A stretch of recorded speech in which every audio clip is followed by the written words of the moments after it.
तो आइए बच्चों, सभी लोगों का आपके अपने YouTube channel NCERT math success classes पर स्वागत है। तो देखिए बच्चों, हम लोग समाकलन अध्याय की एक्सरसाइज 7.9 नई बुक के हिसाब से 7.9 है और पुरानी बुक के हिसाब से ये 7.10 एक्सरसाइज है।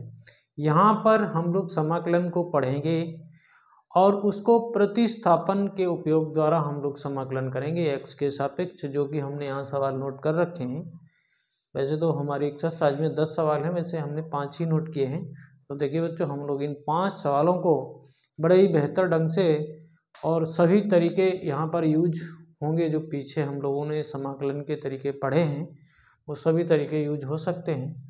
तो देखिए हम लोग किस किस प्रकार से इनको समझने का प्रयास करेंगे। आइए हमारे साथ आप वीडियो को पूरा देखिए और समझने का प्रयास कीजिए और चैनल को सब्सक्राइब कर जरूर लीजिए, क्योंकि तभी हमारा और आपका संबंध जुड़ पाएगा।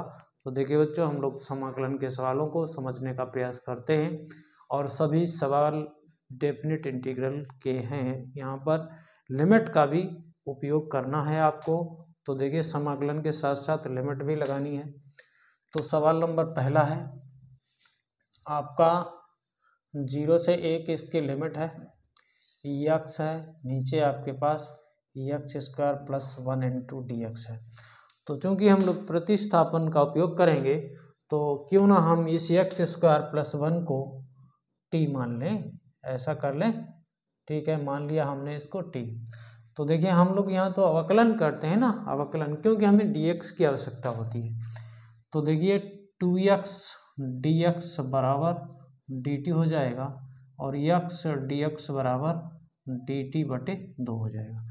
अब चूंकि हम यहीं पर लिमिट को भी चेंज कर ले रहे हैं, तो पहले आप देखिए आपकी x के लिमिट जो लोअर लिमिट है वो 0 है, तो x की जगह 0 रखोगे तो t बराबर 1 आ जाएगा। देखिए यहाँ पर 0 रखा आपने तो t बराबर 1।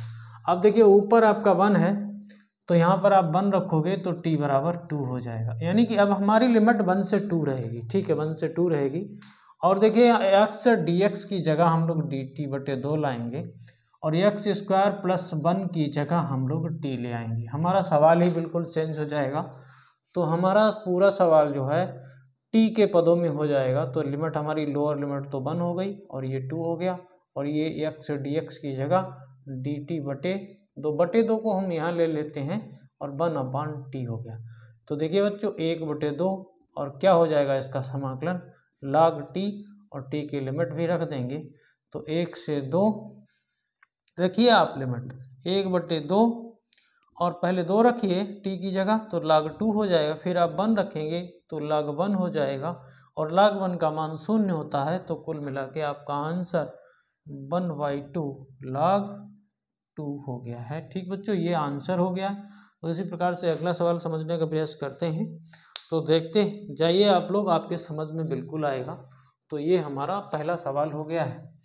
सवाल सब सरल हैं यदि आप समझते हैं तो, नहीं समझते हैं तो फिर कठिन हैं। आप अगर अपने मन में सोच लेंगे कि समाकलन कठिन है तो फिर कठिन लगेगा, नहीं तो बिल्कुल होता कुछ नहीं है इसमें।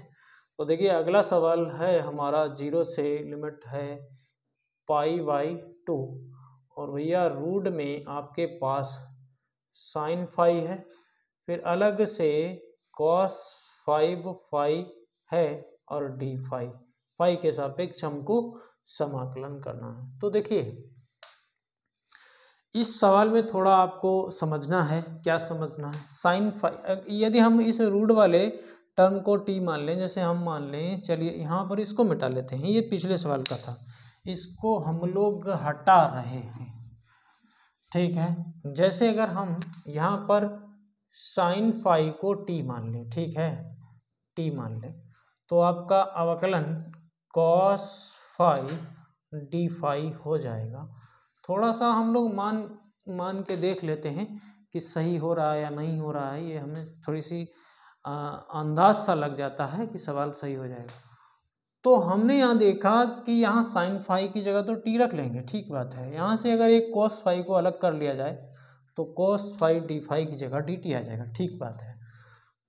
तो अभी देखिए, अभी हम कुछ कर नहीं रहे हैं, अभी सवाल में थोड़ी सी चेंजिंग करेंगे साइन फाई, ये तो लिखा रहने दीजिए, अभी हम कुछ नहीं, इसको अगर हम लोग लिखना चाहें कास स्क्वायर फाई, और भैया इसको कास फाई और डी फाई, ठीक है। फाई आप समझे कि फाई हम लिख रहे हैं, नहीं भैया यहाँ 4 घातें हैं, कितनी है 4 घातें बची, 1 घात इधर आ गई। अब देखिए इसकी जगह अगर हम लोग इसको ऐसे लिखना चाहें, देखिए बच्चों कास स्क्वायर फाई का स्क्वायर कर दें, और इसकी जगह अगर हम लोग लिखना चाहें तो 1 माइनस साइन स्क्वायर फाई का स्क्वायर, ऐसे आप लिख सकते हो भाई। कास स्क्वायर फाई की जगह 1 माइनस साइन स्क्वायर फाई का होल स्क्वायर कर दें तो हमारा कुछ तो सरल हो ही जाएगा। तो देखिए कैसे हम लोग केवल और केवल अभी चेंजिंग कर रहे हैं 0 से π/2 साइन फाई, ठीक बच्चों, इसकी जगह हम 1 माइनस साइन स्क्वायर फाई का होल स्क्वायर, और इसको हमने कॉस फाई और डी फाई ही रखा है, ठीक है। ये बात समझ में आई है। तो हम लोग अब भैया कॉस फाई डी फाई की जगह डी टी ले आएंगे, ठीक है, ले आएंगे। देखिए इसकी जगह हम डी टी ला रहे हैं और इसकी जगह हम टी ला रहे हैं, ये तो टी है ही, और लिमिट भी बदल लेते हैं, चलिए यहीं लिमिट भी बदल लें। तो जैसे ही हमने यहाँ पर 0 रखा फाई की जगह तो साइन 0 हो गया, तो टी की लिमिट आपकी कितनी आ गई 0। चलिए ठीक है, ये बात समझ में आई।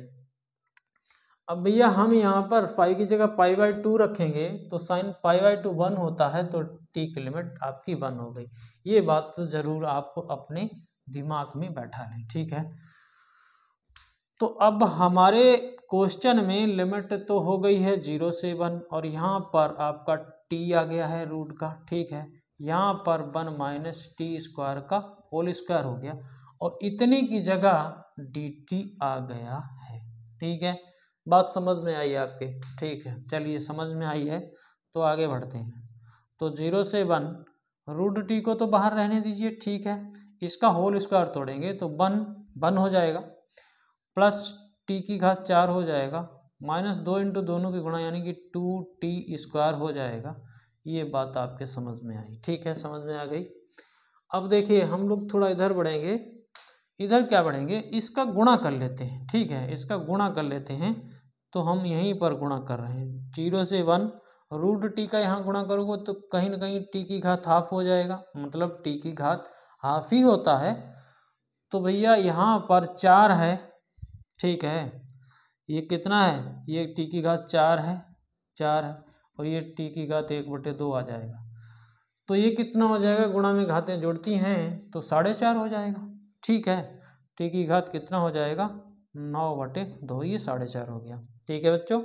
और फिर -2, और जब इसको लाओगे इसके साथ में तो आधी घात तो ये है और ये है, ठीक है, 2 घातें ये हैं, तो टी की घात 5/2 हो जाएगा, यानी कि 2.5 हो जाएगा। ये बात आपके समझ में आ गई होगी अगर आपने सवाल को समझा होगा तो, ठीक है। आगे बढ़ते हैं। यदि आपने इसमें थोड़ा सा माइंड लगाया होगा तो बात समझ में आई होगी, तो फिर हम लोग इधर समाकलन इसका करेंगे और बड़े ही बेहतर ढंग से हम आपको समझाने का तो प्रयास कर ही रहे हैं। तो देखिए इस समाकलन के साइन को हम अंदर ले रहे हैं, ठीक है, टी की घात हाफ, टी की घात हाफ डी टी कर लीजिए, ठीक है। और 0 से 1 फिर भैया टी की घात 9/2 है, टी की घात 9/2 डी टी हो जाएगा। अगर कोई कहीं मिस्टेक हो जाए तो आप कमेंट करके बताना, उत्तर को देख लेना। फिर भैया ये -2 है, फिर टी की घात आपकी 5/2 है, लिमिट आपकी 0 से 1 है, और इनटू में डी टी है, ठीक है बच्चों। ये बात समझ में आई। अब करेंगे समाकलन, ठीक है। तो आप तो जानते ही हैं फार्मूला, तो क्या बताना आपको, x की घात n का फार्मूला होता है x की घात n+1/n+1, ठीक है, ये होता है इसका यदि हम लोग समाकलन करें तो, ठीक है। तो देखिए हम लोग करते हैं समाकलन, t की घात हाफ है तो इसमें 1 जोड़ोगे तो 3/2 हो जाएगा, और बटे में भी 3/2 आएगा, तो उसको हम 2/3 उल्टा करके लिख रहे हैं, और लिमिट आपकी 0 से 1 है। फिर देखिए हमारे पास यहाँ 9/2 है, और आप 1 जोड़ दोगे तो 11/2 हो जाएगा, ठीक है। ये 4.5 है, 5.5 हो जाएगा, ठीक है। तो ये कितना हो जाएगा 11/2, और नीचे भी 11/2 आएगा, उसको हम 2/11 लिख रहे हैं और लिमिट आपकी 0 से 1 है। ठीक है, यहाँ पर देखिए 2 है और टी की घात 5/2 में 1 जोड़ोगे तो 7/2 हो जाएगा। टी की घात 7/2 हो जाएगा और बच्चों यहाँ पर भी 7/2 आएगा तो उसको हम 2/7 लिख सकते हैं। ठीक बात है, समझ में आई होगी आपके। और कांस्टेंट नहीं जुड़ेगा तो देखिए बच्चों अब हम रखेंगे लिमिट 1 रखेंगे तो टी पर घात चाहे कितने, टी की जगह आप 1 लाओगे और 1 की घात कितनी भी हो तो उससे कोई फर्क नहीं, तो 2/3 यहाँ पर 2/11। ठीक है, यहाँ पर 4/7। ठीक है, इसमें भी लिमिट है 0 से 1। ठीक है, तो इसकी कैलकुलेशन यदि हम लोग करें तो कितना उत्तर आएगा, करते हैं कैलकुलेशन। तो देखिए 11 तियाँ 33 और 7 7 तियाँ 21, कितना 7 तियाँ 21, 7 तियाँ 21 और 2 23, नीचे तो 231 हो गया, 231। ठीक है, अब क्या करोगे, 3 का यहाँ भाग लगाओगे तो कितना आएगा, 77 आएगा। 77 दूनी कर दो, 77 दूनी कर दो, 7 दूनी 14, 7 दूनी 14, 1 15, ये 154 हो गया है। अब 11 का यहाँ भाग लगाओगे 21 आएगा, 21 दूनी 42 हो गया। अब 7 का यहाँ भाग लगाओगे 33 आएगा, 33 चौकू कर दो, 33 चौकू 4 12 और भैया 4 12 और 1 13, 132। ठीक है, इसकी कैलकुलेशन करते हैं तो 154 प्लस 42 और इसको जोड़ लो 6 9। ठीक है, 132 निकाल दो तो आपका 6 में से 2 गया 4, 9 में से 3 गया 6, 64। तो आपका 64/231 आंसर है। तो इसे ज़रूर देखें। तो देखते हैं बच्चों अगला सवाल, ये बात समझ में आई होगी, आपके सवाल भी सिंपल था और इम्पॉर्टेंट भी था। तो अगला सवाल देखते हैं बच्चों, ये समझ में आ गया हो तो कमेंट करके ज़रूर बताएं हमें कि हमारा तरीका आपको समझ में आया है या नहीं। ठीक है, कैलकुलेशन थी थोड़ी सी तो हम लोग कैलकुलेशन कर ही लेते हैं क्योंकि हम लोग इंटर के छात्र हैं और कैलकुलेशन करना हमें आता है यदि हम लोगों ने मैथ लिया है तो। ठीक है, यदि नहीं आ रहा है तो आप सीखें, बार बार प्रैक्टिस करें, आपको कैलकुलेशन आ जाएगी, ये हमारा दावा है।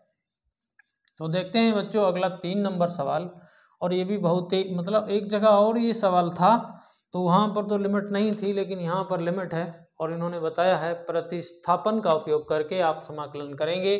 तो देखिए बच्चों 0 से 1 है और भैया साइन इनवर्स 2x/1 + x² है और n2 में dx है और सवाल नंबर 3 है। तो ऐसा कर लेते हैं, यहाँ पर हम सवाल को थोड़ा चेंज करेंगे, x = tan थीटा पुट कर लेते हैं तो dx निकलेगा आपका कितना, sec² थीटा और d थीटा। ये बात हमने यहाँ पर x = tan थीटा, क्योंकि हमने x को tan थीटा यहाँ रखेंगे, अभी रखेंगे, रखा नहीं है, तो dx भी हमें चेंज करना पड़ेगा और लिमिट भी चेंज करनी पड़ेगी। तो बच्चों देखिए अगर हम लिमिट यहाँ पर 0, x की लिमिट 0 कर दें तो tan थीटा में फिर थीटा का मान कितना आ जाएगा, 0 आ जाएगा। अगर हम 1 कर दें, 1 = tan थीटा कर दें तो थीटा का मान 45 अंश यानी कि π/4। ठीक है, थीटा का मान π/4, यहाँ पर थीटा का मान 0 अंश। ठीक है, ये बात समझ में आई। तो देखिए हम लोग सब कुछ यहीं रखेंगे तो हमारी लिमिट तो कितनी 0 से और कितनी π/4 हो गई है। बात समझ में आई होगी आपकी। यहाँ पर साइन इनवर्स है, यहाँ पर 2 tan थीटा आ जाएगा, बटे में 1 + tan² थीटा हो जाएगा और dx की जगह आपका sec² थीटा और d थीटा हो गया। बात समझ में आई आपकी।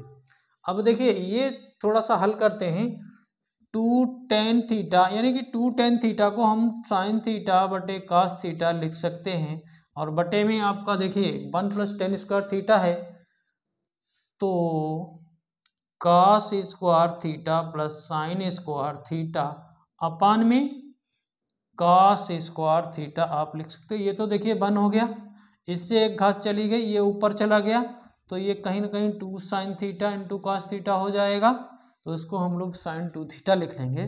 तो बच्चों आपको हम प्रयास कर रहे हैं समझाने का। तो यहाँ पर साइन इनवर्स, यहाँ पर sin 2 थीटा, ये आ गया आपका, यहाँ पर sec स्क्वायर थीटा और d थीटा आ गया। ठीक है, हम जानते हैं साइन इनवर्स से साइन हटा लेंगे तो आपके पास केवल और केवल 0 से π/4, यहाँ पर देखिए 2 बचेगा, 2 को बाहर करेंगे, यहाँ पर theta sec square theta d theta ऐसा हो जाएगा। ठीक है, बात समझ में आई। इसका करेंगे समाकलन। समाकलन करना हम लोगों को आता है, तो ये तो बात समझ ही ली आप। अगर दोबारा से देखना चाहें तो इसको हम तो मिटा रहे हैं, आप इसको बैक करके देख सकते हैं। तो देखिए यहाँ पर हम लोग अपना काम करेंगे। ये सवाल हमारा हो गया है। देखिए बच्चों ये सवाल हो गया 0 से π/4 और थीटा sec स्क्वायर थीटा और d थीटा, क्या करोगे बताइए। तो हम जान रहे हैं कि इसको आप फर्स्ट मानो, इसको सेकंड मानो, ये हमने आपको पहले भी सिखाया है। तो करते हैं हम लोग अपना काम। 2 को तो बाहर पकड़ के रखेंगे, फर्स्ट फलन ज्यों का त्यों, सेकंड का समाकलन d थीटा 0 से π/4 लिखना ना भूलें, और फिर माइनस होता है 0 से π/4 लिमिट है, फर्स्ट का अवकलन करोगे तो 1 हो जाएगा, सेकंड का समाकलन करोगे तो tan थीटा आ जाएगा, फिर इसका भी तो करना है अभी, चलिए करते हैं। तो देखिए बच्चों ये तो 2 बाहर ही रहेगा, थीटा इसका तो tan थीटा आएगा, tan थीटा आएगा ना, हाँ बिल्कुल tan थीटा आ जाएगा, और लिमिट आपकी 0 से π/4 है। और इसका क्या करोगे, tan थीटा का क्या करोगे, इसका माइनस log cos थीटा कर दो, और माइनस को उठा के यहाँ रख दो। ठीक है, रख दिया हमने, कोई दिक्कत नहीं, दिक्कत आपको, माइनस का प्लस कर दिया। ना समझ में आया हो तो sec थीटा लिख दें हम, माइनस यहाँ लगा रहने दें। ठीक बात है, आपके समझ में आ गया, हम तो ऐसा ही मान के चल रहे हैं। और लिमिट आपकी 0 से π/4 है यहाँ पर भी, और 2 ये 2 जो है ये दोनों के लिए है।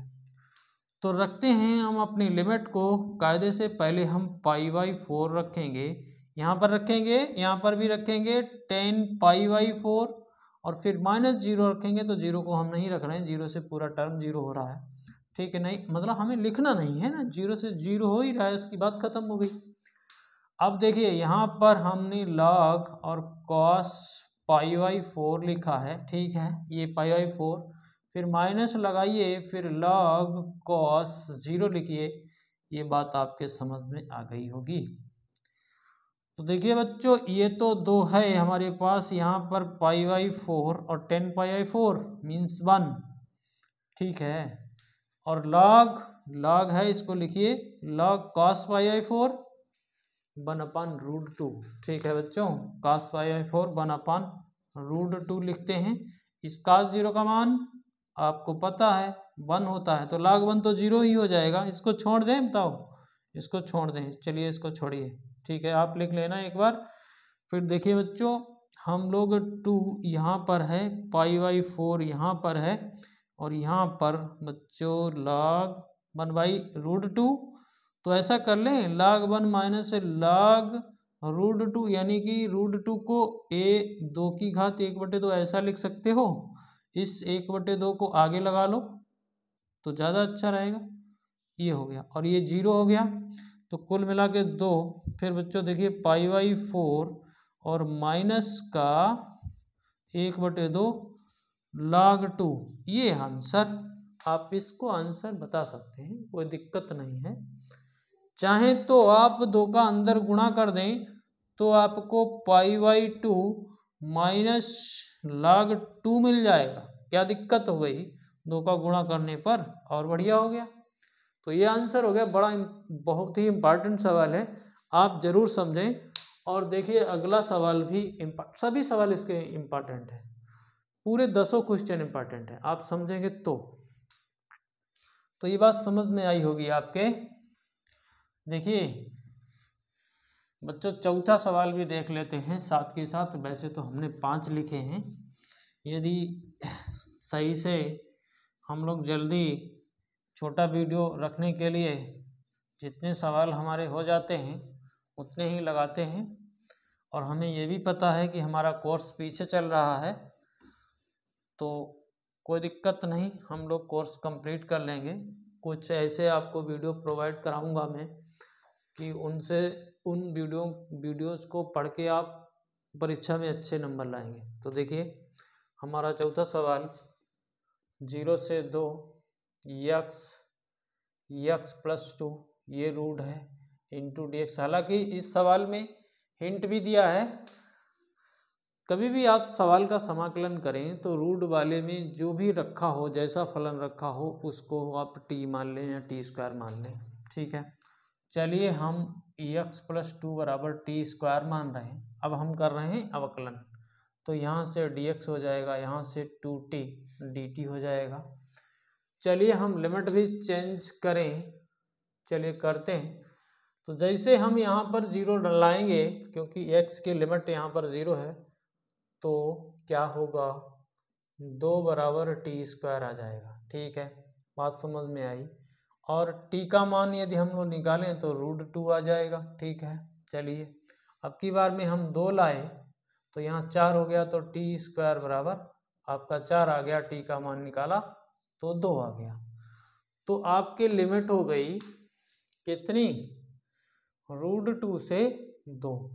और भैया x प्लस 2 की जगह टी स्क्वायर ले आइए, टी स्क्वायर रूट के अंदर आएगा ना, और x की जगह यहीं से निकाल लेते हैं, टी स्क्वायर -2 हो जाएगा, रख दीजिए इसमें x की जगह टी स्क्वायर -2 और dx की जगह 2t dt आ गया, ठीक है, सब कुछ सेट हो गया। और इस स्क्वायर से ये रूट चला जाएगा, तो ये √2 से 2 लिमिट हो गई, ये t है, यहाँ पर टी स्क्वायर -2 है, यहाँ पर 2t है, सबको इकट्ठा करिए फिर करते हैं समाकलन, ठीक है। तो देखिए 2 को तो बाहर ले लेते हैं, ठीक है, ये √2 से 2 और ये हो गया टी स्क्वायर, इसके अंदर लाए तो t की घात 4 हो गया, ठीक है, फिर इसके अंदर लाए तो 2t की घात 2 हो गया। ये हो गया है सवाल। अब करते हैं समाकलन, ठीक है बच्चों। तो चाहो तो यहीं पर कर लें या फिर उधर मिटा के कर लें, लिखने में थोड़ी दिक्कत होती है, तो इधर कर लेते हैं। तो देखिए अब हम लोग यहाँ पर करेंगे समाकलन। देखिए इस समाकलन के चिन्ह को इसके साथ लेंगे और 2 को बाहर रखेंगे, तो ये √2 से 2 और t की घात 4 dt हो गया, ठीक है, -2 को बाहर करिए और फिर देखिए √2 से 2 और t की घात 2 और dt, और इसको बंद कर दीजिए। करते हैं समाकलन। तो बच्चों देखिए 2 और भैया t की घात 5 हो जाएगा, है ना, हो जाएगा, बटे में 5 आएगा और लिमिट आपकी √2 से 2 है। यहाँ पर देखिए 2 t की घात 3 आएगा, बटे में 3 आएगा, लिमिट आपकी √2 से 2 है। अब रखनी है लिमिट, तो उत्तर जरूर चेक करें बच्चों। तो देखिए 2 और इस 5 का क्या करोगे, इसको बाहर निकाल के रख लो, ठीक है, और पहले हम रखेंगे 2 पर घात 5 हो जाएगी, फिर √2 पर घात 5 हो जाएगी, बात समझ में आई होगी आपके। -2 3 इसको भी निकालिए और यहाँ पर देखिए 2 पर घात 3 हो जाएगी और √2 पर घात भी 3 हो जाएगी, ये बात समझ में आई होगी आपके। तो करते हैं हम लोग अपना काम। तो देखिए बच्चों 2 तो बाहर है ही, कैलकुलेशन यहीं पर हो जाती है। 2 पर घात 5 32 होता है ना, 32 और √2 पर घात 5, तो देखिए हम समझाते हैं आपको, √2 और √2, ये देखिए 2 2 दूनी 4 4 √2 माइनस का 4 √2, ठीक है, ये बात समझ में आई आपके। यहाँ पर 2/3 ये तो 8 हो जाएगा और इसको क्या लिखोगे 2√2, ठीक है, ये आपका √2 2 हो गया, फिर √2, ये बात समझ में आई आपके। समझ में आई। ठीक है, आगे बढ़ते हैं। अब बाकी है कैलकुलेशन, करते हैं, कोई दिक्कत हो तो बताओ। तो करते हैं हम लोग कैलकुलेशन। क्या करेंगे कैलकुलेशन, देखिए हम लोग सीधा गुणा कर देते हैं फिर करेंगे काम। तो देखिए 2 का गुणा यहाँ करेंगे 2/5, ठीक है, तो 32 दूनी 64/5 हो जाएगा। ठीक है, समझ में आई बात। यहाँ पर इसका गुणा कर दिया, यहाँ से हम 2 का गुणा करेंगे तो ये 8 हो जाएगा। ठीक है, और नीचे 5 है ही, और यहाँ पर √2 है। ठीक है, अब देखिए 2 का गुणा यहाँ करेंगे तो ये 4/3 हो जाएगा, -4/3, और फिर 4/3 का अंदर गुणा करेंगे तो 4×8 = 32/3 तो है ही। ठीक है, ये हो गया, फिर माइनस माइनस ये प्लस हो जाएगा, और इसका गुणा आप करोगे तो ये 4 हो जाएगा, 4 दूनी 8, माइनस माइनस प्लस 8, और √2/3 हो जाएगा। ठीक है, ये आया है। कैलकुलेशन करना बाकी है, तो कैसे कैलकुलेशन करें हम, इनको इकट्ठा कर लेते हैं। ठीक है, ये एक जैसे दिख रहे हैं, हालांकि एलसीएम करके सही कर लेंगे, और इनको अलग कर लेते हैं। ठीक है, इनको अलग कर लेते हैं, तो देखते हैं यहाँ पर 64/5 हो गया है, यहाँ पर 32/3 हो गया। 3 का गुणा यहाँ कर दीजिए, 4×3 = 12, और 6×3 = 18, और 1 19, और यहाँ पर करिए 5 का गुणा, 5 दूनी 10, 5 3 15, और 1 16/15। ठीक है, तो 192 में से कितना है, 160 निकाल दीजिए। 192 में से 160 निकाल दीजिए, 2 और 3 32/15, तो ये आ गया। ठीक है, अब देखते हैं इनको, तो इनको इधर देख लेते हैं। 8√2/5 है, और भैया माइनस का है ये, और प्लस 8√2/3 है। तो हम ऐसा कर लेते हैं, 8√2 को कॉमन कर लेते हैं, यहाँ 1/3, यहाँ 1/5, तो इसका कैलकुलेशन करें तो 5 यहाँ जाएगा, 3 यहाँ जाएगा, तो 8√2, 5 में से 3 गया 2/15, 16√2/15। ठीक है, तो कुल मिला के 32/15, और इसका आ गया है 16√2/15। ठीक है, अब अगर हम लोग कंप्लीट रूप से आंसर लिखें तो 15 तो कॉमन हो ही जाएगा, तो यहाँ पर लिख लेते हैं। तो 15 हमारा कॉमन हो गया है, ऊपर से हमारा 15 दोनों का मतलब नीचे हर समान है ना, 32 + 16√2। ठीक है बच्चों, ये बात समझ में आई। आप चाहो तो 16 कॉमन कर लो, तो 16/15, तो यहाँ 2 + √2।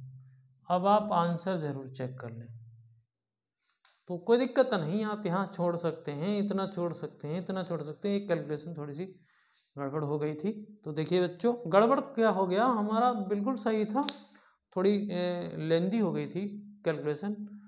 तो बच्चों यदि आपको ये 4 सवाल हमारे बताए हुए समझ में आए हो तो चैनल सब्सक्राइब करना ना भूलें, बेल आइकन को प्रेस कर लें, ऑल पर सेट कर लें, और अपने दोस्तों में वीडियो को शेयर करें और कमेंट करें, ताकि हम अपना प्रयास जारी रखें। और देखिए 5वां सवाल हमने छोड़ा है, कोई दिक्कत नहीं, अगले वीडियो में हम लोग कवर ही कर लेंगे। तो आप लोगों का बहुत बहुत धन्यवाद। जय हिंद, जय भारत।